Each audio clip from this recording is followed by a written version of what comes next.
कि जैसे हम लोग ये मिथकों में पढ़ते हैं कि कैंपस के बाहर खड़ा होकर एकलव्य ने शिक्षा ग्रहण कर लिया, कैंपस के बाहर। और आपने जब ये देखा कि ये इतनी क्षमतावान आदमी है, इतना क्षमतावान ये नस्ल है, जाति है, जो कि कैंपस के बाहर भी शिक्षा ग्रहण कर सकता है, तो आपने एक हथियार तैयार किया, और वो हथियार था अंगूठे का, अंगूठा काटने का हथियार। ये अंगूठा केवल अंगूठा नहीं है, ये एक तरह से आइडियोलॉजिकल सिंबल है। इस बात को हमें समझना चाहिए कि आइडियोलॉजिकल सिंबल है। और इसके बाद जब हम दाखिले पर पहुंचे, दाखिले के लिए जब पहुंचे, यानी कि आप सोचिए कि 1947 के बाद की बात, मैं वहां से आता हूं और यहां सीधे पहुंचता हूं। मेरे इलाके में 1947 के बाद एक स्कूल खुलने की बात हुई। दरिगांव नाम का एक जमींदारों का इलाका, पहाड़ कैमूर की तलहटी में स्कूल खोलने की बात हुई। स्कूल का सब कुछ हो गया, तो वहां का जो जमींदार था उसने वहां के एजुकेशन जो ऑफिसर्स गए सर्वे अध्ययन करने के लिए, उसको बुलाया और उसने कहा कि यदि तुम यहां स्कूल खोल दोगे तो हमारे खेतों में हरवाई कौन करेगा। और साथियों, स्कूल नहीं खुला, स्कूल नहीं खुला। पूरा स्कूलों का जो डेवलपमेंट है उसको आप स्टडी कर लीजिए कि कहां स्कूल खुले।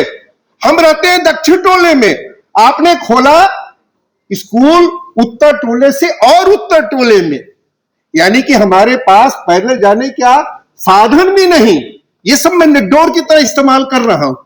मैं ये कह रहा हूं कि आपका काम है अंगूठा खोजना।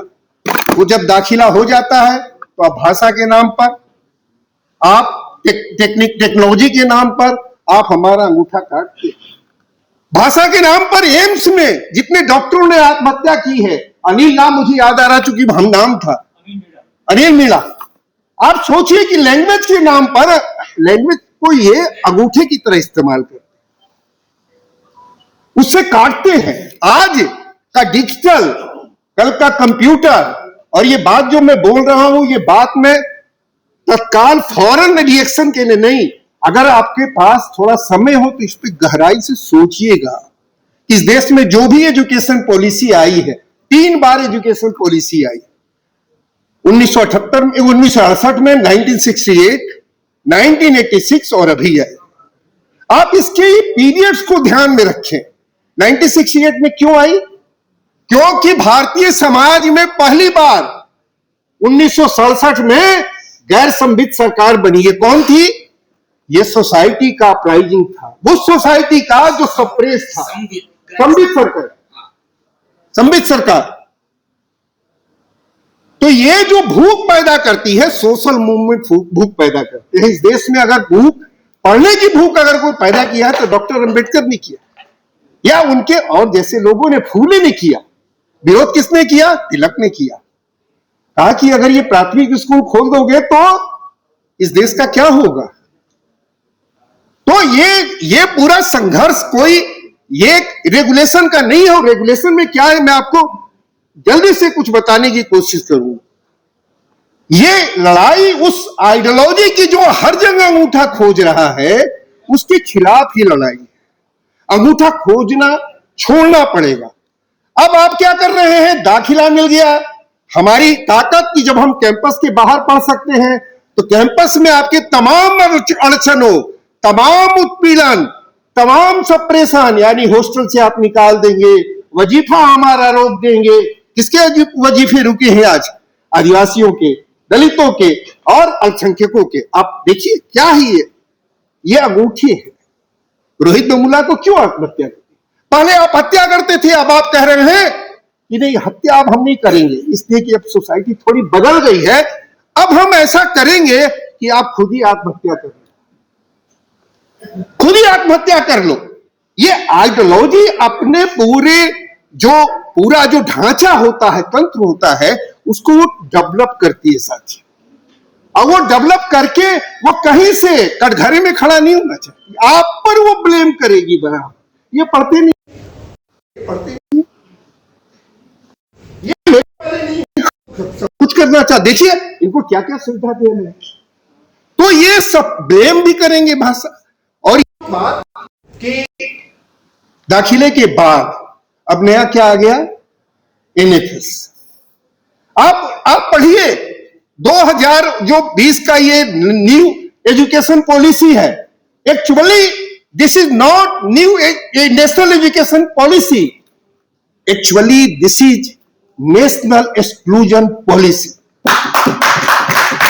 एक्चुअली नेशनल एक्सक्लूजन पॉलिसी 1968 के बाद से 1986 में 1968 के नाम पे आप उसका उद्देश्य पढ़िए कि किस नाम पे आया ये जो एजुकेशन पॉलिसी थी, क्यों आई, आप उसको जरा पढ़िए तो आपकी बात समझ में आए। 1986 में क्यों आया, 86 में कंप्यूटर के नाम पर आ गया। कंप्यूटर हमारे लोग टेक्नोलॉजी लाके खड़ा कर दिया, और अभी 2020 में इंटरनेट के नाम, उसका बेस है internet, digital technology.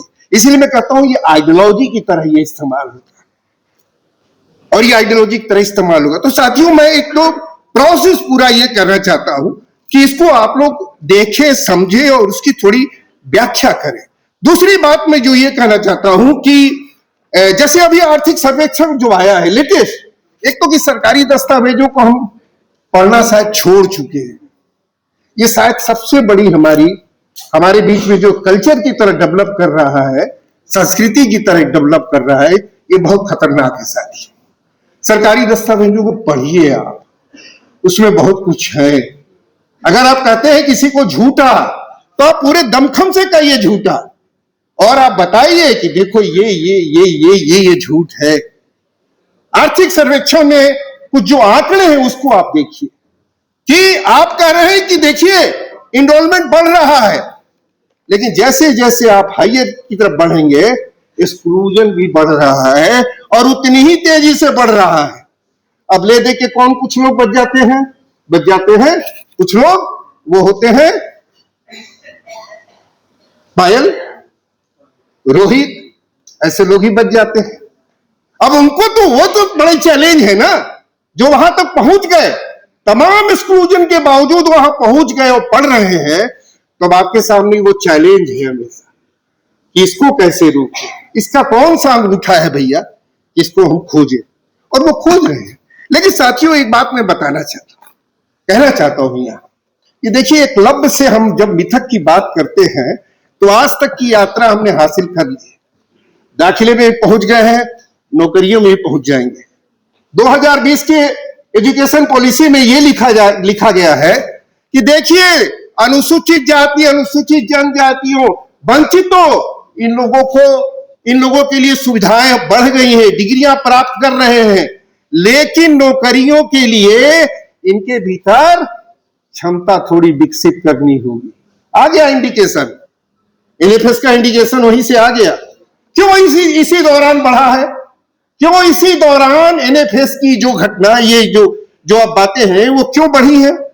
Number 1, number 2, मंडल कमीशन के बाद क्यों कैंपसेज में हमले और रिप्रेशन बढ़े हैं? मंडल कमीशन के बाद, ये बात मैं अपनी नहीं कर रहा हूं, ये पार्लियामेंट के रिकॉर्ड में मिल जाएंगी कि 90 के बाद से पार्लियामेंट में वो लोग ज्यादा आवाज उठाने लगे जो ग्रामीण क्षेत्रों से आते थे, और ये कहने लगे कैंपसेज में दमन हो रहा है। 90 के बाद की बात है, ये मंडल कमीशन के बाद की बात है। क्यों? क्या ये कोइंसिडेंट है? नहीं, कोइंसिडेंट नहीं है, ये सब कनेक्टेड है साथियों। जैसे आपने कहा कि हम मंडल कमीशन दे रहे हैं, आपने एक दरवाजा खोल दिया, दूसरा आपने क्या किया, आपने कहा निजीकरण बढ़ा दो, आपने चाबी से बंद कर दिया। रिजर्वेशन के लिए इस समय जितनी यूनिवर्सिटीज खुली हैं देश में, प्राइवेट यूनिवर्सिटी, वो रिजर्वेशन के लिए है। किसके रिजर्वेशन के लिए है? किसके लिए रिजर्वेशन के लिए भाई साहब? वो क्या मेरिट के लिए है? नहीं, चूंकि अब हम पढ़ने जा रहे हैं, वहां हम पढ़ने पहुंच गए हैं आपके सामने। अब चूंकि खाट पे नहीं बैठने देते थे, कुर्सी पे नहीं बैठने देते थे, अब हम आपके सामने पढ़ने लगे हैं, तब आपने कहा कि यार ये जगह छोड़ दो, कोई अपने लिए जगह बना लो। तो आपने बड़े बड़े, देखिएगा, बड़ी बड़ी यूनिवर्सिटीज बना ली आपने, और आप देखिएगा किसी यूनिवर्सिटी के बाहर जाइएगा, बड़ी बड़ी लंबी लंबी कारें, 40 लाख 50 लाख 1 करोड़, पता नहीं कि मेरे घर के सामने एक इंस्टीट्यूट चलता है भाई, उसमें करोड़ों की गाड़ियां लेके आते हैं और सारा जो पब्लिक का सड़क है वो सब रोक लिया है पार्किंग के नाम पर। आप सोचिए, ये रिजर्वेशन का हमला इस तरह से कटेगी, ये बैन करेंगे, ये रिजर्वेशन वालों ने सब। तो साथियों, एक तो ये बात जो ये स्थिति बन रही है कि आप ये छोड़ दीजिए भाई, छोड़ दीजिए अंगूठा खोजना, ये आइडियोलॉजी नहीं चलेगी। दूसरी बात जो मैं कहना चाहता हूं, देखिए इस पूरे एक्ट में मैं चूंकि पढ़ता हूं कागज कुछ, ये 3 थोड़ी सी बस जानकारी, कोई नई बात नहीं आई है 2026, कोई भी नई बात नहीं। मेरे पास देखिए 2019 का एक सर्कुलर है, मेरे पास एक 2023 का सर्कुलर है, और उसके एक एक पैरा में पढ़ता हूं। पहले मैं पढ़ता हूं आपको इसका जो 2026 का है, माफ करो थोड़ा सा, है ठीक है, 2026 का है, उसमें उद्देश्य क्या कहता है?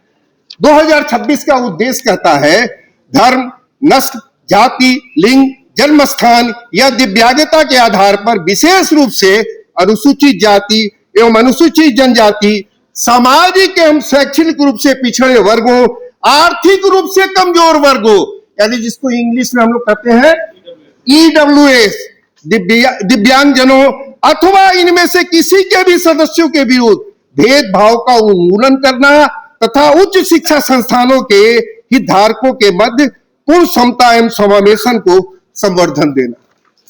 समय नहीं तो मैं आपको, बहुत दिलचस्प है, 10 मिनट की रीडिंग का ये टेक्स्ट है, सब लोग आप लोग पढ़ लीजिए इसको, तब आपको बात करने में थोड़ा मजा भी आएगा, आनंद भी आएगा। इसको पढ़ लीजिए। ये सबसे लिबरल इस भारतीय समाज में 1990 के बाद से यूजीसी के गाइडलाइंस और गाइडलाइंस के बाद रेगुलेशन 2009 के बाद दिए आ रहे हैं। गाइडलाइंस पहले आया, जब बहुत शोर शराबा होने लगा, उसके बाद रेगुलेशन आया, और रेगुलेशन में आप 2019 का देखिए आप क्या कह रहे हैं। 2019 में भी बैकवर्ड कास्ट आया है, ये नई बात नहीं है। 2019 में कह रहा है complaints of alleged discrimination of students from the scheduled caste, the scheduled tribes, other backward classes, women, minority और person with the disability categories. ये 19 में भी आया, 23 में भी है। क्या 23 में आया? 23 में देखिए, अनुसूचित जाति, अनुसूचित जनजाति, अन्य पिछड़ा वर्ग, महिला, अल्पसंख्यक अथवा दिव्यांग श्रेणियों के छात्रों से कथित भेदभाव की शिकायत। ये बात कोई नई नहीं है। इसमें नई जो बात क्या है? नई बात यह है आपकी चेतना, आपकी चेतना नई बात है। और अब ये कह रहे हैं कि आप इतने ज्यादा चेतनशील हो गए हैं कि आप लिस्टिंग करना शुरू कर चुके हैं कि हमारा कितना, किस किस तरह से तुम अंगूठा काटते हो, किस किस तरह से तुम अंगूठा काटते हो, उसकी लिस्टिंग हम कर सकते हैं। चेतना अब हमारी यहां पहुंच गई और हम ये चाहते हैं कि तुम एक सेंटर बना दो। कुछ इसमें प्रावधान नहीं है सजा का, सिवाय यूजीसी को क्या सजा देने का प्रावधान, क्या है, ताकत है उसकी? अब उसको पढ़िए आपकी उसकी ताकत क्षमता नहीं है। वो क्या करेगा? यूनिवर्सिटी को उसकी अपनी लिस्ट से हटा देगा, मैक्सिमम करेगा। और वो इस एक में एक ही है कि एक सेंटर बना दो भाई, भाई मेरे एक सेंटर बना दो कि हम अपनी शिकायत कम से कम दर्ज करा दें कि तुम हमारे साथ किस किस तरह से भेदभाव करते हो, इंटरव्यू में करते हो, फेल करते हो, बैंकों में करते हो, किस किस तरह से तुम पूरे कैंपस में हमारे साथ व्यवहार करते हो, इसकी कम से कम एक लिस्टिंग कर सके। ये बस सेंटर बनाने की बात है और कुछ नहीं है इसमें। लेकिन आपको ये मंजूर नहीं है, क्योंकि आप जानते हैं कि अगर ये लिस्टिंग हो गई तो फिर तो मामला कुछ वो नहीं चलेगा। उसके बाद आखिर दो बातें जो कहना चाहता हूं कि देखिए, हमेशा पॉलिटिकल जो पार्टियां हैं और जो खास तौर से समाज के इस हिस्से की जो फेस बनती हैं, वो हमेशा से पूरी ये हम पूरे पिछले 70 सालों के इतिहास में कुछ समय को छोड़कर, कुछ अपवाद को छोड़कर, ये सारे लोग, जैसे 2 अप्रैल 2018 की चर्चा हो रही थी, 2 अप्रैल 18 को किसने SC/ST एक्ट को जब सुप्रीम कोर्ट ने एक तरह से खत्म सा कर दिया, तो कोई लड़ाई लड़ा, कोई एक पॉलिटिकल पार्टी बताइए आप एक सिंगल पार्टी बताइए आप, कोई एक सिंगल मीडिया बताइए आप। कोर्ट का तो रुख आप जानते ही हैं। लेकिन क्या हुआ, भारत तो बंद हो गया, भारत बंद हो गया। आपने वहां पर इंटरनल एक लॉ एंड ऑर्डर की प्रॉब्लम भी आपने क्रिएट करने की कोशिश की और कहा दलित हिंसा। आप सबने, आज का जितना मशहूर एंकर है, सब उस समय क्वाइन किया क्योंकि मौका उन सबको मिल गया। ये बेसिकली जो है समाज के डोमिनेंस जो करते हैं लोग, उसके पक्ष वाले लोग हैं, उनको मौका मिला और उस समय और उन्होंने कह दिया कि दलित हिंसा किया। और बाद में जब जांच हुई तो मालूम हुआ कि दलितों ने शांतिपूर्ण तरीके से ये बंद का आह्वान किया, लेकिन उसमें घुसपैठ हुई। जैसे अभी दिल्ली विश्वविद्यालय में घुसपैठ हुई, जैसे अभी जेएनयू में घुसपैठ हो रही है। ये क्या करते हैं? तो मैं ये साथियों ये कह रहा हूं कि पॉलिटिकल पार्टियां जिस तरह से बिहेव कर रही हैं, जिस तरह का रिएक्शन दिया है, ये निंदनीय है। और हम और आप सब लोग मिलकर जब तक आंदोलन को डेवलप नहीं करेंगे, और केवल रेगुलेशन का आंदोलन नहीं है, ये उत्पीड़न की जो विचारधारा है, रिप्रेशन की, सप्रेशन की और ये भेदभाव करने की जो ये विचारधारा, उसके खिलाफ ये आंदोलन है। और ये आंदोलन चलेगा भी साथियों। ये किसी पार्टी के रुकने से नहीं रुकेगी, किसी कोर्ट के निर्देश से, कोई बैठ के कोर्ट में अगर निर्देश देके कह देगा, उससे रुकने वाली नहीं है, क्योंकि समाज में एक बड़ा हिस्सा आगे निकल चुका है और वो आगे कमान संभालेगा। इसीलिए मैं पार्टियों को कह रहा हूं, जो पार्टी अभी तक भटक रही है इधर उधर, वो लाइन पर आ जाए, समाज के साथ चलने लगे, नहीं तो काम नहीं चलेगा। और दो डबल फेस नहीं चलेगा। नेता को भेज दीजिएगा, पार्टी के स्तर पे कोई फैसला नहीं कीजिएगा, नहीं, ये डबल फेस नहीं चलेगा। आपको फैसला पार्टीगत स्तर पर, संगठनात्मक स्तर पर फैसला करना पड़ेगा कि हम इसके साथ हैं और ये रेगुलेशन से आगे बढ़कर ये एक्ट में तब्दील। चौथी बात, लास्ट बात कह देता हूं मैं लास्ट में साथियों, जो थोड़ी सी संवेदनशील बात जो मैं आपके सामने कहना चाहता हूं, बल्कि मैं एक चीज भूल गया बीच में कि जानते 2006 के बाद का जो वो पूरा के बारे में आर के राघवन जो सीबीआई के डायरेक्टर थे, उन्होंने मुझसे कहा, क्योंकि मेरा बहुत ही इंटरेस्ट का ये विषय रहा है, मैं घूमता रहा हूं कैंपसेज में और प्रिय है मेरे लिए कैंपसेज। तो उन्होंने मुझे कहा कि इस समय भारत के कैंपसेज का वातावरण जहरीला हो गया है, ये दमन जो है वो जहरीला हो गया। यानी 96 में जो बात 90 के बाद जो हो रही थी, 2006 में क्या हुआ था? क्योंकि दाखिले का एक संवैधानिक अधिकार उच्च शिक्षण संस्थानों में आ गया, तो उसमें क्यों जहरीला तब क्यों हो गया? 2006 के बाद पॉइजनस क्यों हो गया भाई? और वो सुखदेव थोराट ने तो बहुत ही साफ साफ कर दिया जब वो एम्स पहुंचे और बता दिया कि किस तरह का ये माहौल बना। तो फिर मैं ये कह रहा हूं कि ये बात मैं बीच में भूल गया था। मैं अब लास्ट की बात कर रहा हूं कि देखिए, दो तरह के लोग होते हैं।